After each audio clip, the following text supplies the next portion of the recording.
उनके लोग वाला केवल कांग्रेस था 1978 कहाँ भैया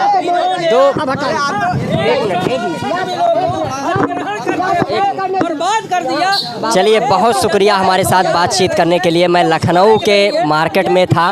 यहाँ पर अधिकतर लोगों का मांग है कि ईवीएम से चुनाव ना करा के बैलेट पेपर से चुनाव कराया जाए। दोस्तों नमस्कार, मैं हूँ अक्षय और इस वक्त मैं लखनऊ में मौजूद हूँ। 2024 को लेकर क्या परिवर्तन संभव है या नहीं, 24 का प्रधानमंत्री कौन होगा, इस विषय पर मैं बातचीत करने के लिए मौजूद हूँ। आइए जानने की कोशिश करते हैं। सर, क्या नाम हुआ?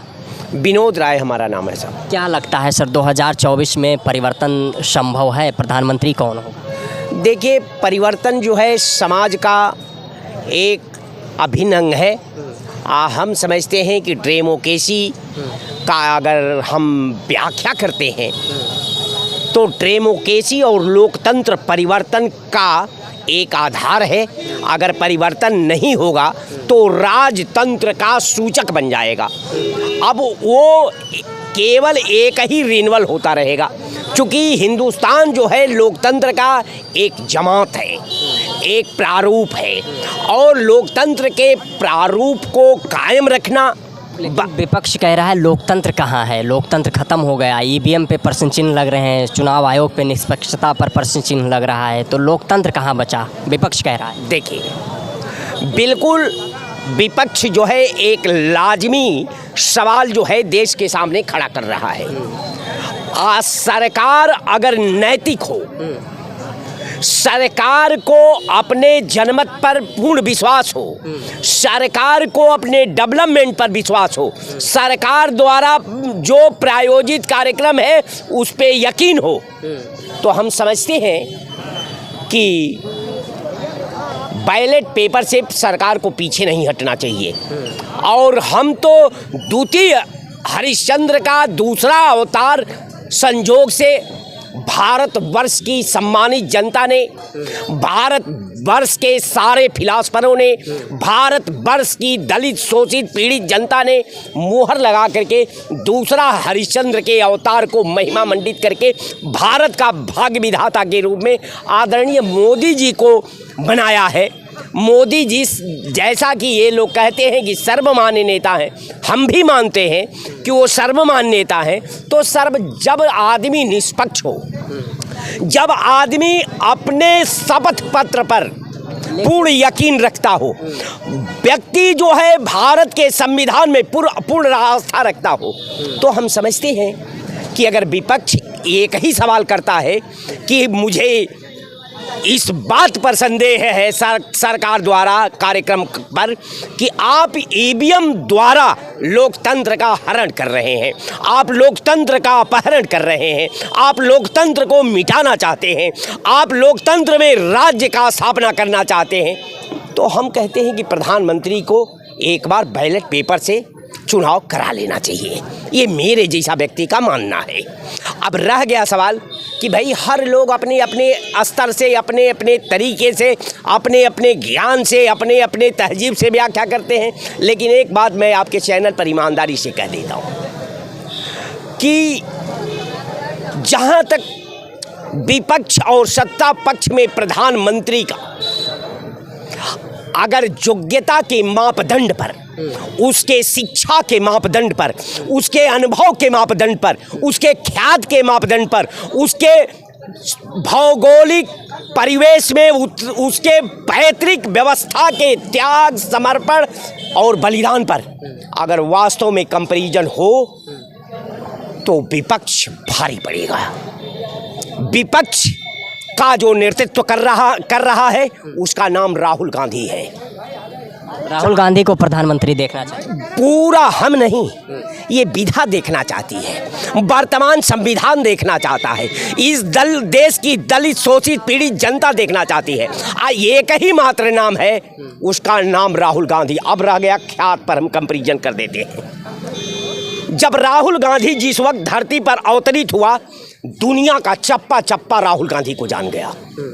उसको दुनिया में कहीं बताने की जरूरत नहीं हुई कि राहुल गांधी कौन है, राहुल गांधी किसके पुत्र हैं, राहुल गांधी की विरासत क्या है, राहुल गांधी का आधार क्या है। ये जगजाहिर था। वो आदमी प्रधानमंत्री आज भी नहीं है, लेकिन प्रधानमंत्री की पूरी कैबिनेट, प्रधानमंत्री के सारे सिस्टम, प्रधानमंत्री के सारे मुख्यमंत्री, प्रधानमंत्री के सारे लोकसभा सदस्य, आप विशेषकर विधायक और विधान परिषद, लेकिन चुनाव लगातार हार रहे हैं। देखिए, हारना किसी की कमजोरी नहीं है।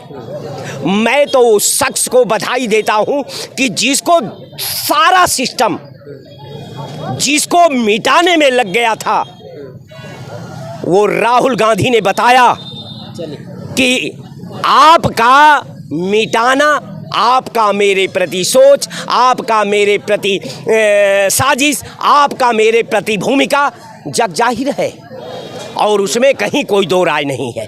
तो क्लियर बात है कि अगला प्रधानमंत्री राहुल गांधी को देश देखना चाहता है। जय हिंद। क्या नाम हुआ? मेरा नाम अखिलेश कुमार यादव है। मैं अमेठी जिला का रहने वाला हूँ, राहुल गांधी क्षेत्र के। क्या लगता है ईवीएम से चुनाव होना चाहिए कि अमेठी से हैं आप, ईवीएम से होना चाहिए कि बैलेट पेपर से? नहीं, ईवीएम को लेकर काफ़ी कोई एक व्यक्ति की बात तो है नहीं। आपको भी लोग तो देखते हैं, मध्य प्रदेश छत्तीसगढ़ चुनाव को राजस्थान के देख चुके हैं कि जिसको लेके कि जनता भयभीत हुई है कि ईवीएम में गड़बड़ी है। अगर हम कहते हैं मोबाइल हैंग कर सकती है, बहुत ऐसे सिस्टम है कि आप यहाँ बैठे रहो, मुंबई में दरवाज़ा बंद हो सकते हैं, ऐसे नाना प्रकार की बहुत चीज़ें हैं कि जिसमें डाउट है।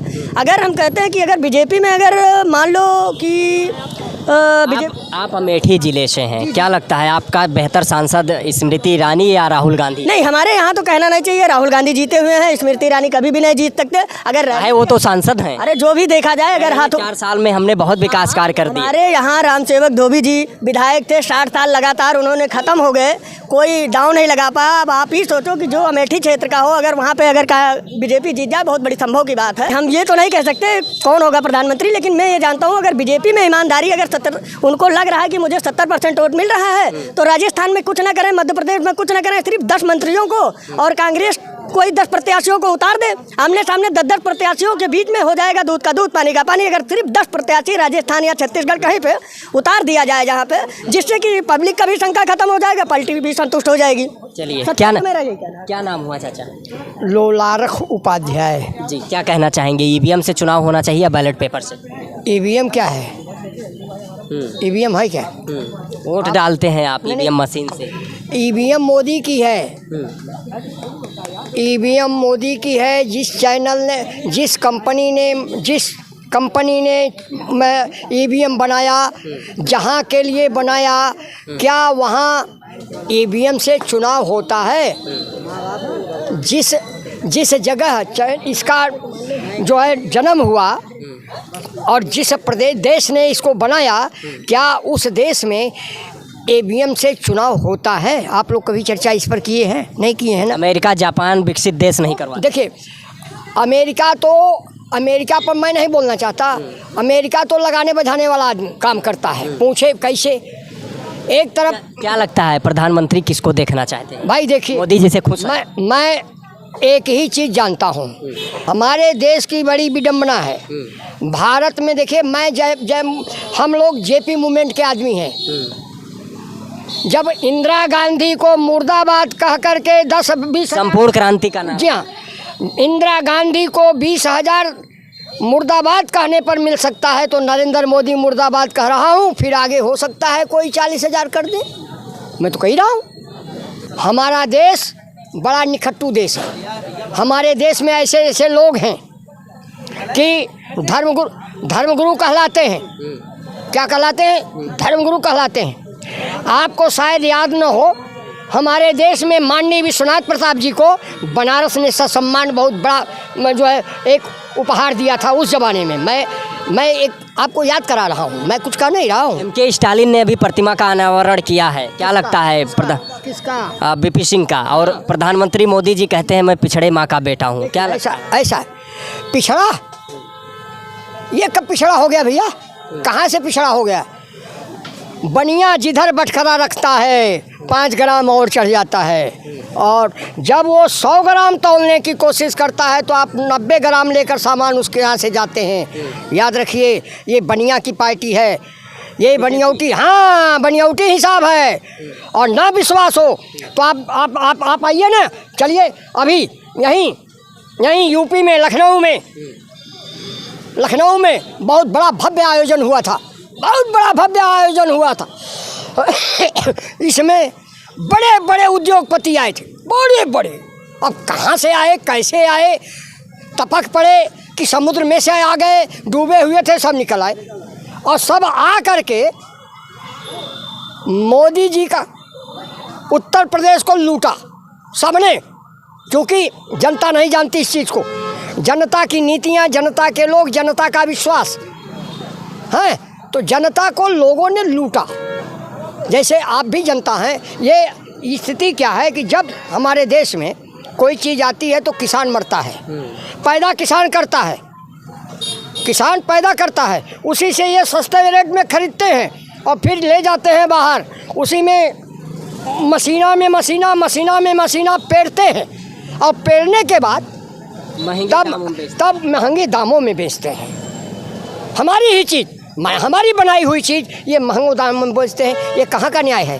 जब ये लोग आए, कोई सोने के बर्तन में खाया, कोई चांदी के बर्तन में खाया, कोई पत्तल में खाया, तमाम तरह से लोग खाए हैं। क्या दिया? कितने को रोजगार मिला? कहाँ रोजगार पाया?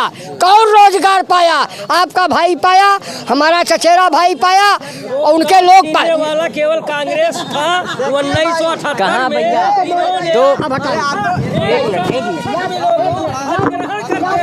बर्बाद कर दिया। चलिए, बहुत शुक्रिया हमारे साथ बातचीत करने के लिए। मैं लखनऊ के मार्केट में था।